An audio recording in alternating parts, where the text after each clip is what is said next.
Romers prachtig was.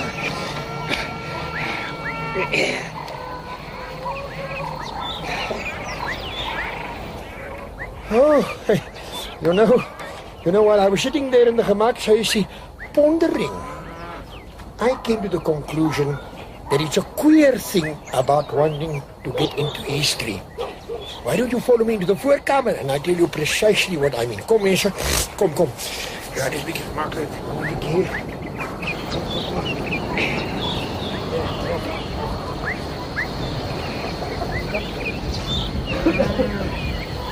Ja, daar zo. Ja, kom. Take a seat, maak het eens gemakkelijk en thuis. Nou, soms. Yeah, now, as I was saying outside, you know, it's a queer thing about wanting to get into history. Now, take the case of Manie Creur, for instance. Manie Creur was one of the best farmers in America. He knew just how much peach brandy to pour out for the tax collector to make sure he would not dreamily at everything Manie Creur said. And in a time of drought, Manie could run to the government for help more quickly than any farmer I ever knew. Then one day Manie read an article in the Kerkbode about a musician who said that he knew more about music than Napoleon did. After that, having first read another article to find out who Napoleon was, Manie Creur was a changed man. He could talk about nothing but his place in history and about his musical career. Of course, everybody knew that no Bushveld dance was complete without Manie's concertina. When he played the fast trap, you just couldn't keep your feet still. But after he decided to become the sort of musician that got into history books, it was strange the way in which Manie Creur altered. For one thing, he said he would never again play at a dance. We all felt sad at that. It was not easy to think of the Bushveld dances of the future.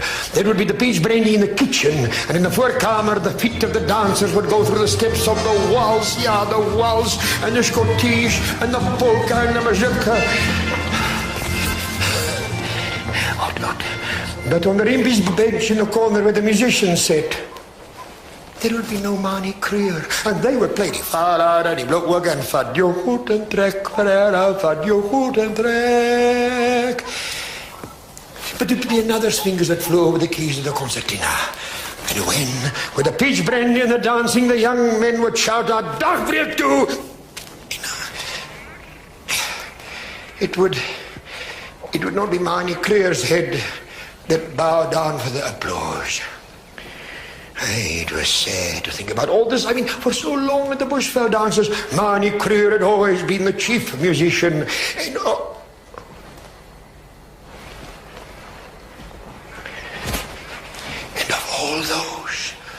of all those who mourned this change that came over Manie, we could all tell that no one was more grieved than Letta Steyn.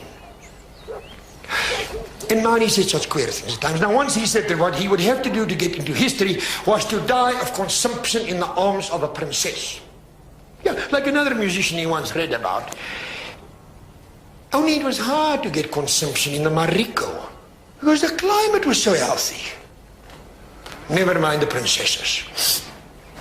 Although Manie stopped playing his concertina dances, he still played a great deal in another way. He started giving what he called recitals. Yeah, sure. I attended several of them. They were all very impressive. Now, at the first recital I went to, I found that the front part of Manie's voorkamer was taken up by rows of chairs and benches that he had borrowed from those of his neighbors who did not mind having to eat their meals on candle boxes and upturned buckets. At the far end of the voorkamer, a wide green curtain was hung on a piece of string. Now, when I got there, the place was already full, but I managed to squeeze onto a bench.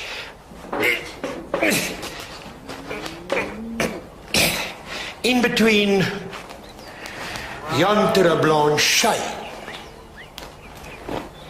and a young woman in a blue kappie.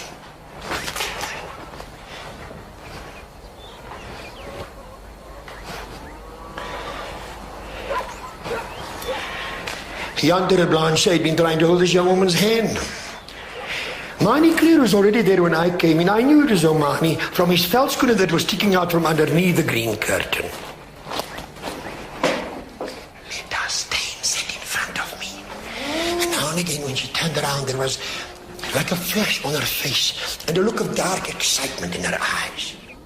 At last, everything was ready, and Huel, the farm laborer to whom Mani had given this job, slowly drew the green curtain aside.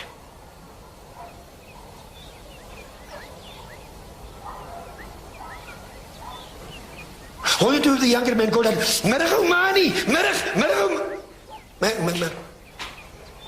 Omani!" And Jan Blanche asked if it wasn't very close and suffocating sitting there like that behind that green curtain. Then he started to pray. And we all knew that this was the most wonderful concert in our music we had ever listened to. It was Mani Clear at his best. He had practiced a long time for that recital. His fingers flew over the keys, and the notes of the concertina swept into our hearts. The music of Mani Clear lifted us right out of that voorkamer into a strange and a rich and a dazzling world. Ach, it was fine nachten, ek sê vir julle. Hey, the applause right through was terrific. At the end of each piece, Huel, the laborer, closed the curtain in front of Mani. We must have waiting for a few minutes until the curtain was once again drawn aside. But after the first time, there was no more laughter at that procedure. The recital lasted for about an hour and a half, and the applause at the end was even greater than it was at the start. And during those 90 minutes, Mani left his seat only once. Well, that was when there was some trouble with the curtain, and he got up to kick Huel. At the end of the recital, Mani did not come forward to shake hands with us as we all expected. Instead, he slipped through behind the green curtain into the kitchen and sent word we could go meet him at the back. We felt this was a little bit queer at first, but Letta Stein explained it was all right. She said it was just that in other countries, all the great musicians and stage performers received their admirers at the back. Jan Blanche said if these famous actors used their kitchens for entertaining their visitors, and he wondered where they did their cooking. Nevertheless, quite a number of us went around into the kitchen, and we all had a good time congratulating Mani Clear and shaking hands with him. And Mani spoke much about his musical future and of the triumphs that would come to him in the great cities of the world, when he would stand before the curtain and bow down for the applause. Now, Mani gave several other recitals after that. They were all equally fine. Only as he had to practice all day long, he couldn't pay much attention to his farming. The result was that his farm went to pieces and he got into debt. The court messengers came and attached half of his cattle when he was busy practicing for his 4th recital. And he was busy practicing for his 7th recital when they took away his mule cart and ox wagon. Eventually, when Mani Clear's musical career reached that stage, when they took away his plow and the last of his oxen, he sold up what remained of his possessions and left the bushveld on his way to those great cities of the world that he had so often talked about. Hey, oh, it was grand. The son of the Mariko gave him machtig. The predikant and the Volksraad member both made speeches saying how proud the Transvaal was of her great son. Then Mani replied. Instead of thanking his audience, however, he started abusing us left and right, calling us a bunch of hooligans and soulless Philistines, and saying how much he despised us.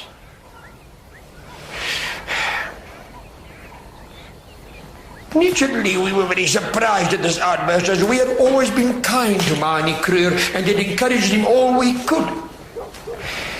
But let us stay, said Manie did not really mean the things he said. She said it was just that every great artist was meant to speak in that way about the place he came from. So we knew it was all right. And the more offensive things what Manie said about us, the louder we should, "War for Manie! War! There was a particularly enthusiastic round of applause when he said we knew as much about art as a boomslang. Hey, his language was hotter than anything I have ever heard. Well, except once. Yeah, that is when the vet said what he thought of Cronje surrender to the English at Terreberg. We could feel that Manie's speech was the real thing. We cheered ourselves hoarse that day.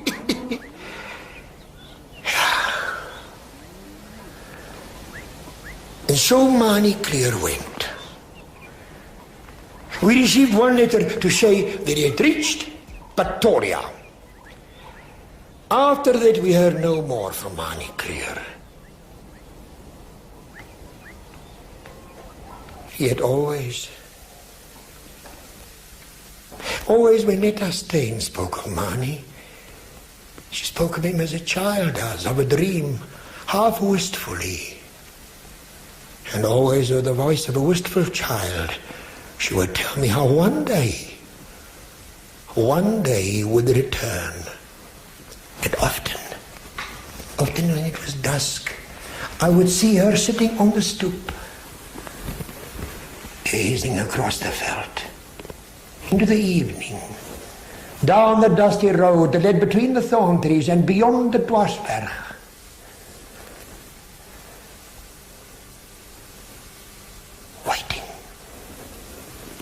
Waiting for the lover that would come to her no more. It was a long time before I saw Manie Kruger again, then it was in Pretoria. I had gone there to interview the Volksraad member about an election promise. It was quite by accident that I saw Manie, and he was playing the concertina, playing as well as ever I thought. I went away quickly. But what affected me very strangely was just that one glimpse I had of the green curtain to the entrance of the bar, in front of which Manie Kruger played. So